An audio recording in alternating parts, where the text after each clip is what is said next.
Ano ang bago sa Prudence Screen Reader ngayon? Hi guys! Isa sa mga AI features ni Prudence ngayon ay ang Smart Camera. At yon ang i-explore natin for today's video. So, explore natin kung ano bang meron dito sa Smart Camera ni Prudence Screen Reader. So, mag-swipe down and right tayo para pumunta sa settings. Application icon. Yan, Prudence settings. Tapos, hanapin natin yung Smart Camera. Volume shortcut key settings. Explore by touch Customizing na lang. physical time settings. Timer, novel reader, advanced settings, smart camera. Yan. Prudence screen reader. So, ito, merong features si Smart Camera na nagagamit natin kahit hindi ka tayo naka-login sa user center. Pero, meron ding mga features ito gaya nung sa image or pag-identify ng environment na kailangan naka-login tayo. So, subukan muna natin yung features nito na pwedeng gamitin kahit hindi ka naka-login. So, tingnan natin. Manual click recognition. So, meron dito explore by touch na. Prudence screen reader. Manual click recognition. Or right swipe na lang. Sige. Yung manual click Shutter button. recognition. Ayan, pwede kang either itututok mo muna dun sa yung back camera mo dun sa part na gusto mong kunan or bago mo i-press yung shutter. Yan. Or Hold to speak. Find object. Andali. Selected environment Tingnan natin recognition. yan. Meron Hold to dito- speak. Find objects. Button. ayan, later na lang yan. Selected not select off light switch. May flashlight, Of automatic recognition switch. automatic recognition. Pwede mo siyang i-on para matik na siya na mag-i-scan ng paligid mo kung saan mo siya gustong itapat tapos i-describe niya sa'yo. Pero ngayon kasi susubukan muna natin ito ng hindi tayo naka-login. So, ang gumagana lang dito kapag ganun ay yung sa text recognition niya. Off not selected voice Q&A. Not selected text recognition. Radio button. Text recognition, check natin siya. Selected. So, papakita natin yung manual tsaka yung automatic. Sige. Hindi ko alam kung ano nakikita nyo sa screen pero tingnan natin Click to identify. sana mag-comment yung mga cited kung meron man. So, dito Shutter tayo. button. Yung manual muna. Susubukan ko. Nandito yung booklet ko sa PWD. Sa medical. Click to shutter Tingnan button. natin kung anong babasahin niya.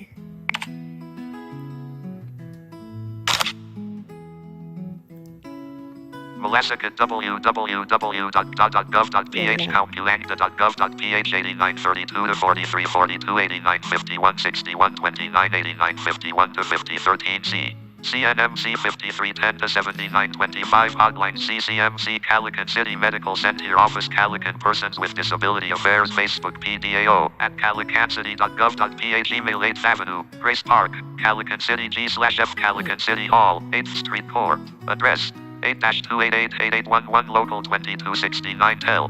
Ayun. Yung mga binabasa niya. Siguro depende sa tamang layo o paano yung angle nung pagkakakuha ko. Doon babase rin kung ano yung mababasa niya. Subukan natin naman yung Shutter button. Hold to not Yung selected automatic. text. Not selected voice Q&A. Off light of automatic recognition switch. ayan, i-on natin yung automatic recognition niya. www.gov.p count selected.g8932 to 4342 8951 to 6129 8951 to 5013 NCDA 5310 to 6972 and Management Office CDRRMO 8282 to Ayun, hindi ko sure kung accurate din. 8932 Oops, teka zoom lang. out an automatic Pahintuin doon natin. 8932 to Yan. Hindi ko sure kung accurate yung mga binabasa niya, pero nagamit ko naman ito nung nag-load ako ng prepaid card at tingin ko naman tama naman yung nabasa niya sa akin kasi naipasok ko yung load ko. Yung pinabasa ko sa kanya yung number combination na kailangan kong i-type. So, zoom out button explore na natin off ito. light switch. Yan. Kung halimbawang madilim, alam nating madilim yung paligid, ngayon, hindi ako sigurado. Pwede natin i-on yung flashlight. Off lights on. Yan. Or off ko muna. Off. Yan. Tapos, Not selected voice Q&A. Radio button. etong voice Q&A na radio button niya, pwede mo tong parang live description ito eh. Pwede ka magtanong sa kanya. Pero ito, kailangan nga pala mag-login muna tayo sa user center. So, ilalogin ko muna ha. Back button. Back muna ako. Prudence script. User center. Login. So, pag login, kung wala pa kayong Prudence account, pwede kayong mag-create. Parang alam ko lang dito, ilalagay mo lang yung email ad mo tapos magsisend siya sa'yo ng code, si Prudence, tapos i-input mo lang dito. Or kung meron ka naman ng account or gusto mong mabilisan, Login with Google account. yan, Button. login with Google account tayo. Google Play Search login. Ayan. Prudence screen reader. Back. Prudence screen reader. So, nakalogin na ako, nag-back na rin ako, balik na tayo User sa, center tutorial and smart camera. yan, smart camera. Prudence screen reader. Ayan. So, etong camera na to, sa smart camera ni Prudence, pwede mo siyang magamit para mag-describe ng environment mo. Pwede mo rin siyang utusang maghanap. Kunyari, find, hindi ko lang kasi siya ma-demonstrate dito kasi magko-conflict yung mic natin eh. Pero sana hindi ko siya accidentally ma-activate. Maririnig niyo yung sound ba ng kapag nagvo-voice typing tayo, di ba yung sound ni Google? Pag tumunog yun, pwede mo nang sabihin yung gusto mong pahanap sa kanya. Kunyari, find the door. Ganun. Tapos sasabihin niya sa'yo, i-move mo ng dahan-dahan yung camera at sasabihin niya sa'yo kung may makikita siyang pinto. Ayun, i-describe niya.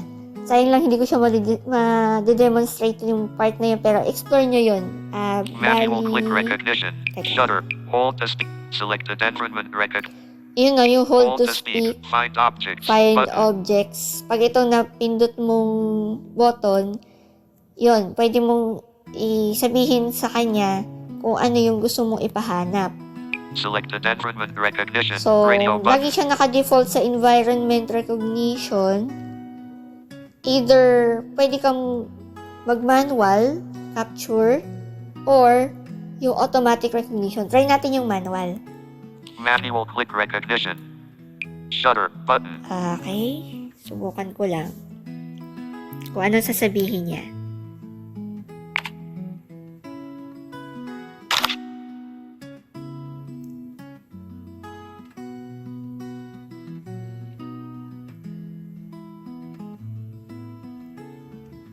This image shows an orange card with green and white text. The card is placed on a pillow with a floral design. The information on the card includes: there are several logos on the top, including a green circle logo, a blue circle logo, and a red circle logo.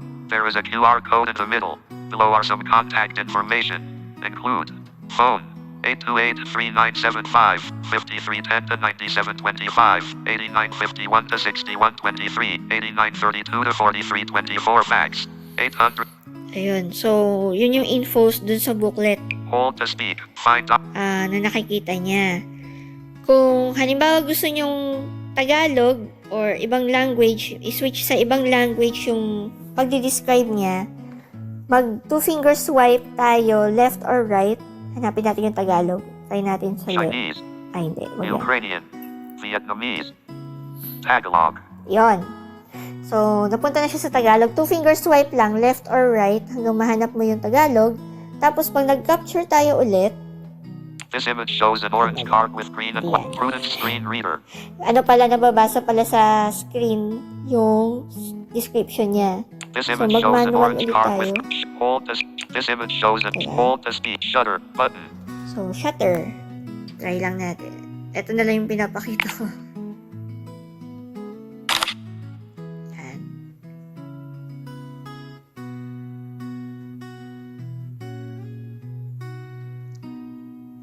Angler Wangito Anak Papakita NG Isang orange card na nilagay sa isang anan name floral pattern. Ang card A nakaprint name gasalitang persons with disabilities after hours office at Abinigay ang sumusunod na impormasyon. Address 8915-6123 www.calican.gov.ph numero ng telepono 8951 to 5013. Numero NG fax. 8951 to 5013. Email.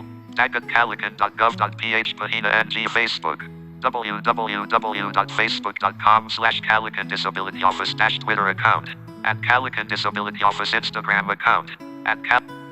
Ayun, marami siyang mga infos na sinasabi. Hindi ko lang sure kung accurate pa rin siya. Pwede naman natin to i-verify dun sa mga cited. Halimbawa, kung duda ka kung ano yung nakikita niya. And yun, pwede na siyang mag-switch.